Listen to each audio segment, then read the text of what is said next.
Assalamualaikum warahmatullahi wabarakatuh. Pada kesempatan kali ini kita akan belajar tentang dinamika penduduk Indonesia bersama saya Bu Yeni Aziza.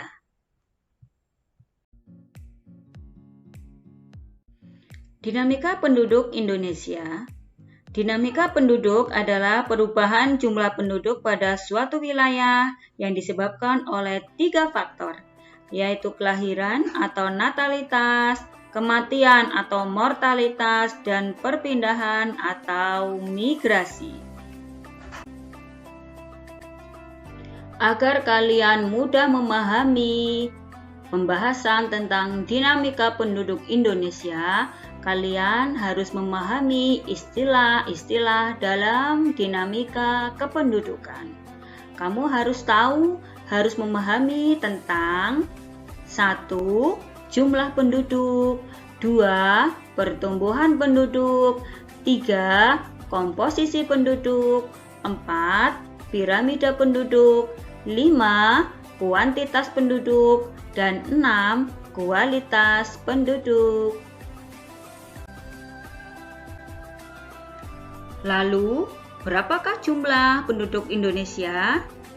Menurut data sensus penduduk tahun 2014, jumlah penduduk Indonesia adalah 268 juta jiwa dan masuk ke ranking keempat di dunia. Coba kamu lihat, kamu amati pada tabel di sebelahnya tentang 10 negara terpadat di dunia. Ranking pertama ada negara Cina, ranking kedua ada negara India, ranking ketiga negara Amerika Serikat, dan ranking keempat ada negara kita, yaitu negara Indonesia. Cukup banyak juga ya. Sekarang kita akan berbicara tentang komposisi penduduk. Komposisi penduduk adalah pengelompokan atau susunan penduduk suatu negara atau suatu wilayah berdasarkan kriteria tertentu.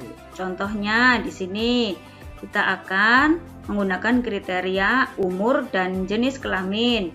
Bisa juga agama, bisa juga pekerjaan atau mata pencaharian, atau bisa juga tingkat pendidikan.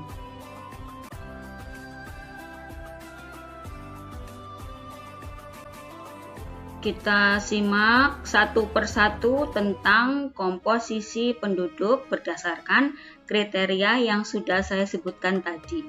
Yang pertama, berdasarkan kriteria umur dan jenis kelamin. Ya, jenis kelamin ada 2, yaitu laki-laki dan perempuan. Kamu bisa lihat tabel atau bagan di sebelah. Ya, ini contoh dari komposisi penduduk berdasarkan umur dan jenis kelamin. Laki-laki ini disimbolkan dengan warna biru, kalau yang perempuan warna merah atau warna pink ini. Di tengahnya itu ada apa? Umur ya, pengelompokan umur 0 sampai 4 tahun, 5 sampai 9 tahun, 10 sampai 14 tahun, dan lain sebagainya. Terus kemudian kalau yang di bagian bawah ini menunjukkan angka dalam juta ya. Ini ada 3 berarti 3 juta, 6 berarti 6 juta, dan seterusnya. Ini kita ambil data dari BPS pada tahun 2011 ya. Jadi ini komposisi penduduk Indonesia berdasarkan umur dan jenis kelamin. Ini namanya piramida penduduk. Nanti kita akan bahas tersendiri tentang piramida penduduk ya.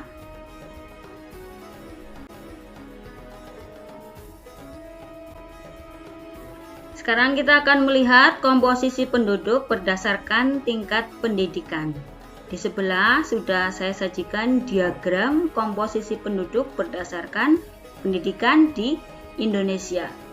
Kita lihat ya, tingkat pendidikannya mulai dari tidak atau belum tamat SD sebesar 19%, tamat SD atau MI atau sederajat sebesar 31%, SLTP atau MTS atau sederajat sebesar 17%, SLTA atau MA atau sederajat sebesar 17% juga, tamatan SMK sebesar 2%, perguruan tinggi sebesar 5%, belum atau tidak pernah sekolah sama sekali 9%. Kamu dapat menyimpulkan sendiri bagaimana tingkat pendidikan di Indonesia, apakah sudah baik ataukah masih perlu perbaikan lagi, ya.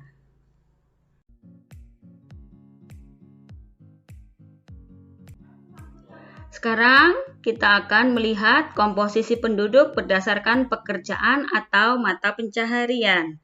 Kita bisa lihat di sini, saya sudah sediakan diagram tentang komposisi penduduk menurut mata pencaharian. Kamu bisa melihat persentase masing-masing jenis pekerjaan.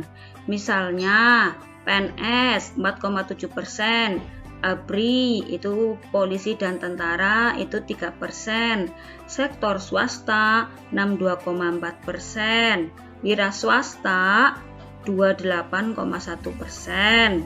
Kemudian ada petani 10,3%, ada tukang 5,6%, kemudian ada buruh 37,5%, pensiunan 8%, ibu rumah tangga 9,5%, dan yang lainnya itu pekerjaan yang tidak masuk kriteria dalam yang sudah saya sebutkan tadi, itu besarnya 3%, ya.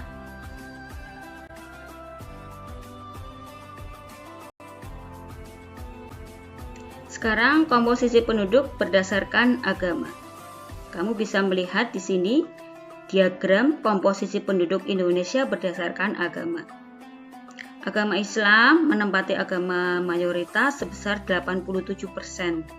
Kemudian ada Kristen sebesar 7%, ada Katolik sebesar 3%, ada Hindu sebesar 2%, Buddha sebesar 1%, dan agama yang lainnya ada Konghucu dan agama yang lainnya itu menempati 0, berapa persen dari jumlah penduduk Indonesia.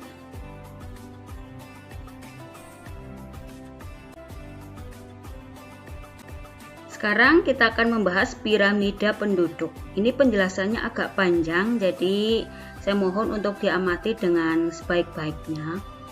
Piramida penduduk itu sebenarnya suatu bentuk penyajian data kependudukan. Kamu bisa melihat, mengamati bagian di samping, ya. Itu ada jenis-jenis piramida penduduk. Ada berapa macam? Ya, 3 macam. Ada piramida penduduk muda, piramida penduduk dewasa, dan piramida penduduk tua. Kita bahas satu persatu. Piramida penduduk muda disebut juga piramida penduduk ekspansif. Bentuknya limas, ya, bentuk limas. Artinya semakin ke atas semakin runcing atau semakin sedikit. Artinya jenis umur yang paling bawah, ini misalnya 0 sampai 4 tahun, terus kemudian umur 5 sampai 9 tahun, ini jumlahnya lebih banyak daripada umur yang lebih tua, ya, misal lebih dari 50 tahun. Piramida bentuk ini biasanya terjadi di negara berkembang, contohnya Indonesia. Yang kedua, piramida penduduk dewasa atau piramida penduduk konstruktif, atau ada yang menyebut lagi berbentuk granat. Di sini kamu bisa melihat jenis umur, ya, jenis umur atau tingkatan umur muda, ini 0 sampai 4 tahun. Ini jumlahnya hampir sama dengan usia yang lebih dewasa, misalnya umur 30-34 tahun atau bahkan umur lebih dari 60 tahun. Ini jumlahnya hampir sama ya, jadi seperti granat gitu. Ini biasa terjadi di negara yang maju. Ini terjadi di negara Amerika Serikat contohnya ya. Terus sekarang ke piramida penduduk tua atau disebut juga piramida penduduk stasioner atau bentuknya batu nisan. Kamu bisa melihat di sini berkebalikan dengan piramida penduduk muda, kelompok umur 0-4 tahun, 10-14 tahun atau penduduk yang muda, ini jumlahnya justru lebih sedikit daripada kelompok umur yang tua atau lebih dari 50 tahun. Ya, ini terjadi di negara maju sama seperti piramida penduduk dewasa, hanya saja di sini sudah melebihi batas ya. Ini piramida penduduk tua kondisinya tidak sehat ya, kondisi kependudukannya, datanya tidak sehat. Kalau dibiarkan ini akan mengalami namanya nanti populasinya semakin lama akan semakin menurun. Jadi ini tidak baik ya, kondisi yang sangat tidak baik gitu ya. Sekarang kita akan membahas tentang keadaan penduduk yang dapat dilihat dari dua aspek, yaitu kuantitas penduduk dan kualitas penduduk. Kuantitas penduduk kaitannya dengan jumlah penduduk di suatu wilayah atau negara, dan juga berkaitan dengan pertumbuhan penduduk. Ada 3 jenis pertumbuhan penduduk, yaitu 1. Pertumbuhan penduduk alami. Ini terjadi karena adanya kelahiran dan kematian. 2. Pertumbuhan penduduk migrasi atau berpindah. Jadi ada penduduk yang masuk ke suatu wilayah atau imigrasi, ada juga penduduk yang keluar dari wilayah tersebut atau emigrasi. 3. Pertumbuhan penduduk total. Ini pertumbuhan penduduk alami ditambah dengan pertumbuhan penduduk migrasi. Sekarang kita berbicara tentang kualitas penduduk. Kualitas penduduk ini hubungannya dengan tingkat kemampuan penduduk dalam memenuhi kebutuhan secara layak. Indikator kelayakannya apa? Yaitu tingkat pendidikan. Apakah masih tinggi? Apakah sudah tinggi atau masih rendah? Masih banyak yang tidak sekolah atau banyak yang sudah sekolah.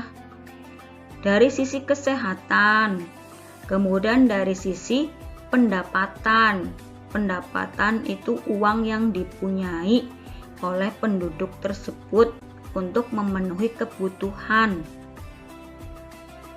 Ya, misalnya dalam suatu negara tersebut banyak yang masuk kategori miskin, kategori kelas menengah, atau kategori orang-orang kaya atau makmur.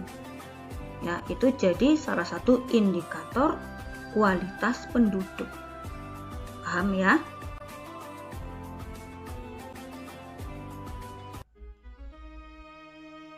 Ini masih kaitannya dengan pembahasan kependudukan di Indonesia ya. Untuk penduduk di Indonesia itu ternyata bermacam-macam, beraneka ragam. Kamu bisa melihat ilustrasi dari keanekaragaman penduduk Indonesia ya. Ini ada keanekaragaman budaya, kamu bisa lihat ada pakaian adat, ada tari, kemudian ada dari sisi bahasanya ya. Jadi keragaman penduduk Indonesia bermacam-macam, itu bisa meliputi ada keragaman agama, adat istiadat, ada budaya, ini contohnya ada perbedaan pakaian adat, tari-tarian, ada rumah adat, kemudian ada lagi perbedaan bahasa, ada perbedaan suku bangsa, dan masih banyak yang lainnya. Ya, ini masalah kependudukan juga yang harus dicermati oleh pemerintah Indonesia. Jadi kita harus mengembangkan sifat hormat menghormati ya kepada orang-orang yang berbeda, misal berbeda agama, berbeda adat, berbeda budaya, bahasa, dan suku bangsa dengan kita. Itu ya, paham ya?